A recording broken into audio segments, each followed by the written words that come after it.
সম্মানিত দেশবাসী,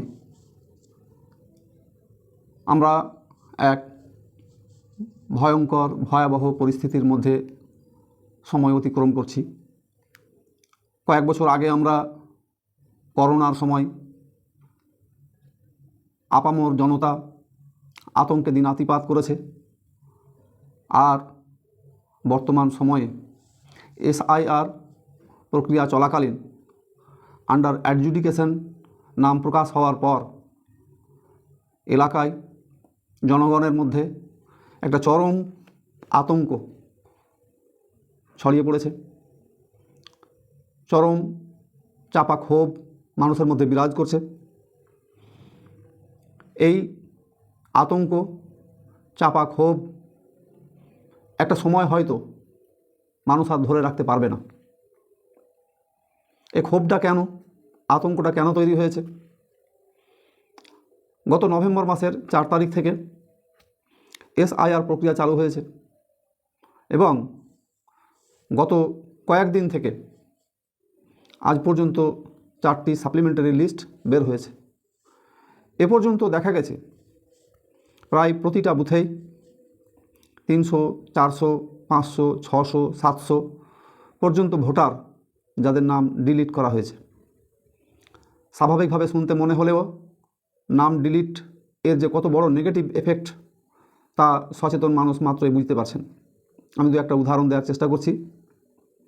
আপনি হঠাৎ অসুস্থ হয়েছেন, হসপিটালে যাবেন পেশেন্ট ভর্তি করার জন্য। ডাক্তারবাবু অ্যাডমিশনের জন্য এমার্জেন্সিতে আপনাকে জিজ্ঞাসা করবে তার ডকুমেন্ট। এখন আধার কার্ড চাই, তখন ভোটার কার্ড চাইবে, স্মার্ট ভোটার কার্ড চাইবে। অর্থাৎ আপনার নাম উঠেনি, স্মার্ট ভোটার কার্ড আপনি পাচ্ছেন না, অ্যাডমিশন আপনি হতে পারবেন না। অ্যাট এ গ্ল্যান্স আপনি বিনা চিকিৎসার সম্মুখীন হলেন। আপনার ব্যাংকে অ্যাকাউন্ট আছে, ব্যাংক কর্তৃপক্ষ আপনাকে বলবে কেওআইসি দিতে। কেওআইসির মধ্যে অন্যতম ডকুমেন্ট ভোটার কার্ড আপনার নেই। আপনার ব্যাংক অ্যাকাউন্ট ফ্রিজ হয়ে যেতে পারে, ক্লোজ হয়ে যেতে পারে, ট্রানজ্যাকশন বন্ধ হয়ে যেতে পারে। আপনি আপনার ছেলেকে স্কুলে ভর্তি করবেন। স্কুলে ভর্তি করার জন্য বয়সের প্রমাণপত্র হিসাবে বার্থ সার্টিফিকেট প্রয়োজন হয় ছেলেদের, মেয়েদের, ছাত্রছাত্রীদের, এবং গার্জেনের ডকুমেন্টস নেওয়া হয়। কদিন পর আপনাকে বলবে ছেলে ভর্তি করার জন্য গার্জেনের ডকুমেন্টস দেন। আপনি দিতে পারবো না। আপনার ছেলে, আমার ছেলে, তারা রাস্তায় গুলি খেলে বেড়াবে। আপনার উপরে অভিযোগ আসবে যে এই সম্প্রদায়ের ছেলেরা গুলি খেলে, কিন্তু তার ক্ষেত্র প্রস্তুত আগে থেকেই শুরু হয়ে গেছে। আপনি ব্যবসা করেন, চাকরি করেন, যখন 1 বছর পর, 2 বছর পর, তারপরে আপনার নাম ডিলিটেই থেকে গেল, আপনাকে বলা হবে আপনি ভোটার কার্ড দেন, দিতে পারলেন না। আপনার ব্যবসার যে লাইসেন্সের সার্টিফিকেট রেনিউ করতে পারবেন না। আপনি ট্রেড সার্টিফিকেট পঞ্চায়েত থেকে নিয়েছেন, ট্রেড সার্টিফিকেট রেনিউ হবে না, নতুন ট্রেড সার্টিফিকেট আপনার নামে ইস্যু হবে না। তো এরকমভাবে আমি 4-5টা পয়েন্ট আপনাদের সামনে বললাম। এরকম হাজার হাজার পয়েন্ট আপনারা সচেতন মানুষ, সজাগ মানুষ, এইগুলো চিন্তা করলে আপনারা বুঝতে পারবেন যে কোন ভয়ঙ্কর পরিস্থিতির দিকে আমরা যাচ্ছি। এই যে এসআইআর প্রক্রিয়াটা শুরু হলো, এসআইআর প্রক্রিয়াটা কীভাবে হলো? প্রথমত এনুমারেশন ফর্ম বিতরণের আগে বিএলওদের দ্বারা লিঙ্ক করানো হলো, কতজন লিঙ্কেজ আছে। তারপরে এনুমারেশন ফর্ম দেওয়া হলো, এনুমারেশন ফর্ম ফিল আপ করে জমা হলো। 4 নভেম্বর যখন থেকে কাজ শুরু হয়, ঠিক তার আগের দিন মুখ্য নির্বাচন কমিশনার জ্ঞানেশবাবু তিনি সাংবাদিক সম্মেলন করলে ওপেন বক্তব্যে বললেন, যাদের নিজেদের লিঙ্কেজ আছে 2002 এর সঙ্গে অথবা গার্জেনের আছে, সেটা বাবা মা, ঠাকুরদা, ঠাকুমা, তাদের ক্ষেত্রে কোনো ডকুমেন্ট লাগবে না। যাদের কোনো লিঙ্কেজ পাওয়া যাবে না, নো ম্যাপিং, তাদের বিষয়টা আলাদা। আমরা পরবর্তীতে দেখলাম কি, যাদের লিঙ্কেজ পাওয়া গেল, খসড়া ভোটার তালিকা প্রকাশ হলো 28শে ফেব্রুয়ারি। খসড়া ভোটার তালিকা প্রকাশ হওয়ার পর আমরা দেখলাম যে প্রায় সমস্ত ভোটারের নাম খসড়া তালিকায় আছে। খসড়া তালিকায় থাকার পর বিএলওদেরকে দিয়ে ডকুমেন্ট আপলোড করানোর প্রক্রিয়া শুরু হলো। সুপারভাইজাররা বিএলওদেরকে ব্লকের মাধ্যমে নির্দেশ দিলেন। তারপর হঠাৎ করে হেয়ারিং নোটিশ ইস্যু হতে শুরু করলো। হেয়ারিং নোটিশ যাদের এলো তারা সবাই AEROদের কাছে গিয়ে হেয়ারিংয়ের সমস্ত কাগজপত্র জমা করলেন। AEROরা সমস্ত ডকুমেন্ট রাত জেগে দিন জেগে খেটে সেইগুলো আপলোড করলেন। তারপর রোল অবজারভার তারা সব ডকুমেন্টকে ব্যাক করে দিলেন। প্রক্রিয়াটা কীভাবে দেখেন, যে রোল অবজারভাররা সবগুলো ব্যাক করে দিলেন, ব্যাক করে পাঠিয়ে দেওয়া হলো জুডিশিয়াল অফিসারদের কাছে। এই যে জুডিশিয়াল অফিসারদের কাছে এলো, এই জুডিশিয়াল অফিসারদের কাছে এলো, এর পেছনে সুপ্রিম কোর্টের একটা অর্ডার ছিল। জুডিশিয়াল অফিসাররা কী করলেন, সবকে আন্ডার অ্যাডজুডিকেশন বিবেচনাধীন করলেন। এই যে বিবেচনাধীন করার পর এই রোল অবজারভাররা সকলকে বিবেচনাধীন আন্ডার অ্যাডজুডিকেশন করলেন। এই আন্ডার অ্যাডজুডিকেশনের ম্যাটারগুলো এবার নিষ্পত্তির জন্যে পাঠানো হলো জুডিশিয়াল অফিসারদের কাছে। এই জুডিশিয়াল অফিসাররা ঢালাওভাবে নাম ডিলিট করতে শুরু করলেন। আজ পর্যন্ত 4 দফা নাম প্রকাশ হয়েছে এবং প্রতি দফাতেই গণহারে নাম ডিলিট হয়েছে। এখন যে বিষয়টা আসে, গণহারে নাম ডিলিট হলো, অ্যাপিলিয়েট ট্রাইব্যুনালের ব্যবস্থা নির্বাচন কমিশন থেকে ঘোষণা করেছে। এই যে ট্রাইব্যুনালের ঘোষণা হলো, এই ট্রাইব্যুনাল নিয়ে এবার যে সমস্ত ম্যাটারগুলো দরকার সেগুলোর কোনোটাই সঠিক নেই। আমি ট্রাইব্যুনাল নিয়ে একটু পরে কথা বলছি। এই যে নামগুলো বাদ গেল, বাদ যাওয়ার কারণ কী থাকতে পারে? আমরা যেটুকু মনে করেছি এর পেছনে প্রশাসনিক গাফিলতি থাকতে পারে। প্রশাসনিক গাফিলতি একটা বড় বিষয় হতে পারে। কোনো কোনো ক্ষেত্রে নথির অভাব হতে পারে, এটা মেবি। তবে যেভাবে হেয়ারিং হয়েছে, হেয়ারিংয়ে প্রত্যেকটা ভোটার যাদেরকে হেয়ারিংয়ে ডাকা হয়েছে তারা পর্যাপ্ত ডকুমেন্টস নিয়ে হাজির হয়েছেন। এক একজনের ক্ষেত্রে হয়তো নথির অভাব হতে পারে, কিন্তু গণহারে নথির অভাব নেই।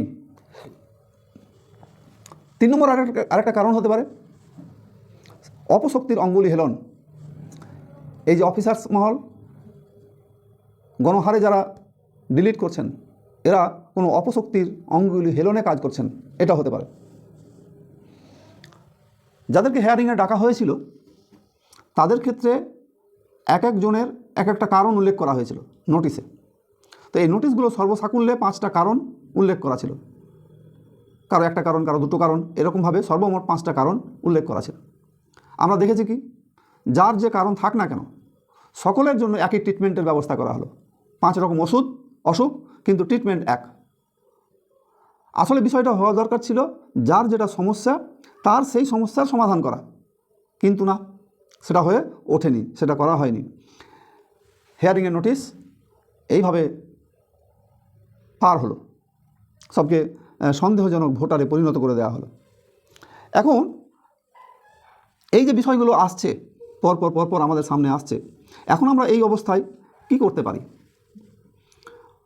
আমরা কিছু সাজেশন, কিছু পরামর্শ দেওয়া যেতে পারে।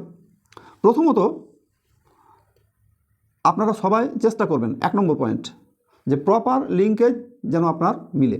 এই প্রপার লিঙ্কেজটা হবে 2002-এর, যার সাথে আপনি লিঙ্ক করেছেন যদি নিজের থাকে তো নিজের ডকুমেন্ট, প্রপার ডকুমেন্ট। দ্বিতীয় হচ্ছে যদি বাবা মা, দাদা দাদি, ঠাকুমা ঠাকুরদি যাদের দিয়ে থাকবেন তাদের সাথে যেন প্রপার ডকুমেন্টারি রিলেশন লিঙ্কেজটা আপনি প্রমাণ করতে পারেন, সেই রকম ডকুমেন্টগুলো পরপর সাজাবেন।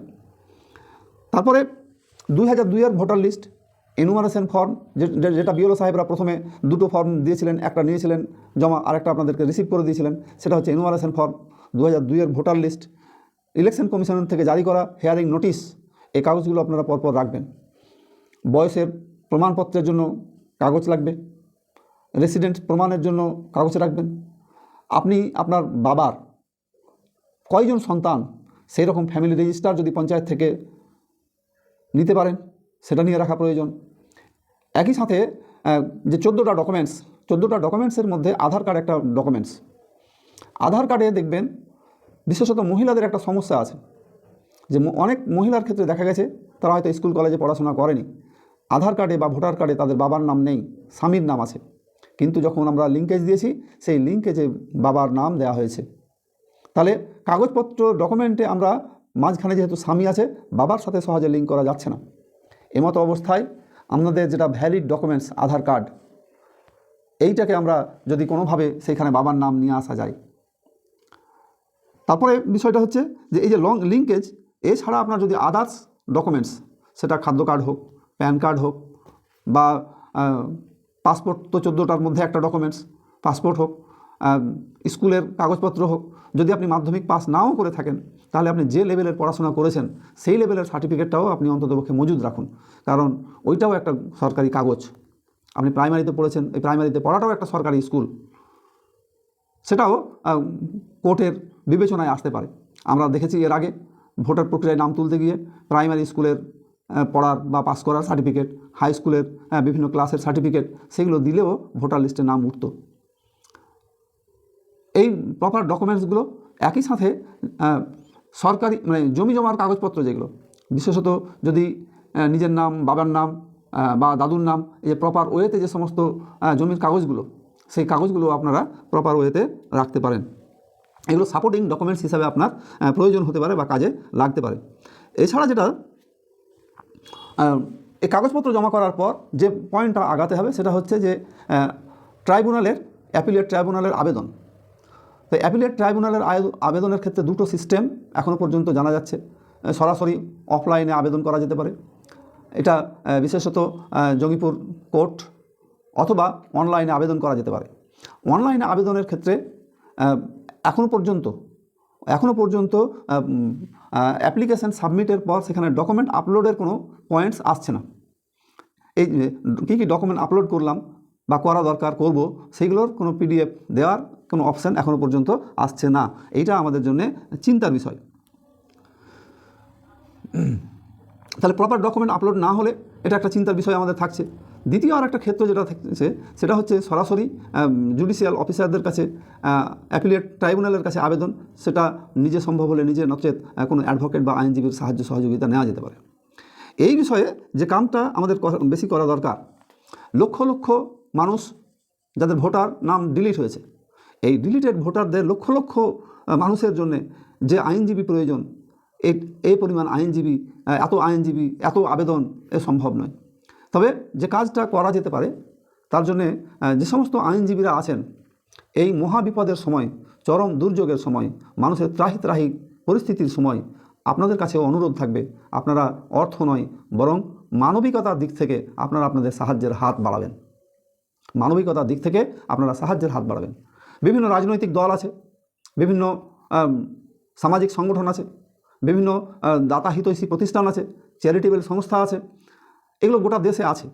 এই যে সংস্থাগুলো, তাদের কাছেও অনুরোধ থাকবে, আপনারা বিভিন্ন আইনজীবীর মারফত আইনজীবীদেরকে সমবেত করে, তাদের সাথে যোগাযোগ করে জনগণের এই দুর্যোগপূর্ণ সময়ে তাদের পাশে থাকেন। যত সহজে বা যত অল্প খরচে বা বিনা খরচে, যেভাবে হোক না কেন, এই মহা দুর্যোগ থেকে জনগণকে উদ্ধার করার জন্য আপনারা আপনাদের হাত, হেল্পিং হ্যান্ড বিস্তার করবেন।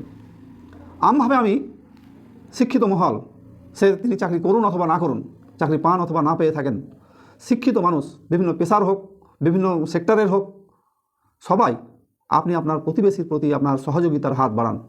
একটা মানুষ গোটা এলাকাকে কভার করতে পারবে না। একটা এলাকায় অনেক শিক্ষিত মানুষ আছেন যারা সহযোগিতার হাত বাড়ালে সবাই এই বিপদ থেকে উদ্ধার পাবেন। আপনি যদি আপনার অন্যের বিপদে হাত না বাড়ান, তাহলে আপনি যখন কোনো বিপদে পড়বেন, সেই ব্যক্তিও আপনার দিকে হাত বাড়াবে না। স্পষ্ট কথা মনে রাখুন, যদি বাঁচেন সবাই মিলে বাঁচেন, সবাই খুশি থাকবেন, সবাই বেঁচে থাকবেন। যদি মনে করেন একা ভালো থাকবো, সুখে থাকবো, তাহলে আপনি একা ভালোও থাকতে পারবেন না, সুখেও থাকতে পারবেন না। পরিস্থিতি আপনাকে এমন ঘোরালো প্যাচে ফেলবে যে আপনার আর ভালো থাকা হবে না। সুতরাং সকলেই সমবেতভাবে ভালো থাকার চেষ্টা করুন। এইভাবে যে ভোট প্রক্রিয়াগুলো চলছে, এই যে এসআইআর প্রক্রিয়া চলছে, এখানে প্রয়োজনীয় যে সমস্ত কথাগুলো বললাম, তার মাঝখানে আরও কিছু বিষয় আপনাদের দৃষ্টি আকর্ষণ করছি। অনেকেই আপনাদেরকে বলছেন বা হয়তো বলবেন যে ভোট মিটে গেলে সবারই নাম ভোটার লিস্টে উঠে যাবে। এইটা একটা ডাহা মিথ্যা প্রচার, ডাহা মিথ্যা কথা। এটা মনে রাখবেন, সুপ্রিম কোর্টের নির্দেশে ট্রাইব্যুনাল গঠন হয়েছে। এখানে কি বলেছে যে ভোট পর্যন্ত ট্রাইব্যুনালের মেয়াদ? এখানে কি বলেছে যে ভোটের পর ট্রাইব্যুনালের কাজ শেষ হয়ে যাবে? কার কথায় ভরসা রাখছেন? যারা এই কথাগুলো বলছেন, তাদের কাছে বার্তা দিতে চাই, অযথা জনগণকে আশ্বস্ত করে তাদের সঙ্গে ধোঁকাবাজি করবেন না। যদি সহযোগিতা করতে পারেন সহযোগিতা করুন, মাশাআল্লাহ, কোনো অসুবিধা নেই। কিন্তু সহযোগিতা করতে না পারলে ধোঁকাবাজি, প্রতারণার চরিত্র, প্রতারণার আশ্রয় গ্রহণ করবেন না। আমরা একটা বিষয় খেয়াল করছি, এখন নির্বাচনী প্রক্রিয়া শুরু হয়েছে। এই নির্বাচনী প্রক্রিয়ার মধ্যে সব রাজনৈতিক দল তারা নিজেদের ক্যান্ডিডেট দেওয়ার জন্য ব্যস্ত, নিজেদের ভোট প্রচার করার জন্য ব্যস্ত। স্বাভাবিকভাবে তারা করবেন, সেটা নিয়ে আমার কোনো মাথা ব্যথা নেই। তবে মাথা ব্যথাটা এক জায়গায়, যে লক্ষ লক্ষ ভোটার বাদ চলে যাচ্ছে, তাদের নাম তোলার ব্যাপারে তারা কোনো প্রচেষ্টা গ্রহণ করছেন না, অথচ ভোট চাওয়ার জন্যে মানুষের দরজায় দরজায় যাচ্ছেন। এটা কেমন? আপনার ভোটে নামই উঠছে না। প্রত্যেকটা পরিবারে 2 জন 3 জন 4 জন 5 জন 6 জন 7 জন 8 জন পর্যন্ত প্রত্যেকটা পরিবারে ডিলিট ভোটার হয়েছে, আর আপনি সেই পরিবারে একটা ভোট হয়তো আছে, 2টো ভোট হয়তো আছে, তার কাছে যাচ্ছেন ভোট চাইতে। এটা তো লজ্জার বিষয়। আপনি 6 জনকে না বাঁচিয়ে 2 জনের কাছে ভোট চাইছেন, 5 জনকে না বাঁচিয়ে 1 জনের কাছে ভোট চাইছেন। আপনার প্রায়োরিটি কোনটা? শুধু ক্ষমতায় যাওয়া? জনগণের ভালো মন্দের দিকে তাকানোর কোনো অবকাশ নেই?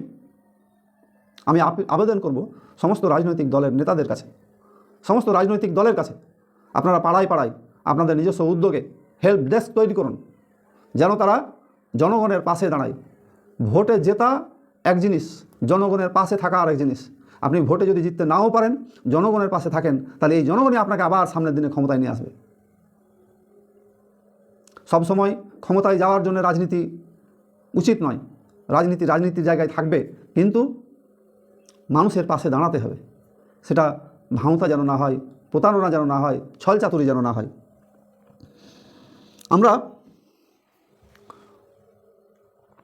এই বিষয়গুলো আপনাদের সামনে তুলে ধরছি, তার সাথে সাথে জনগণের সামনে কিছু কথা বলা প্রয়োজন।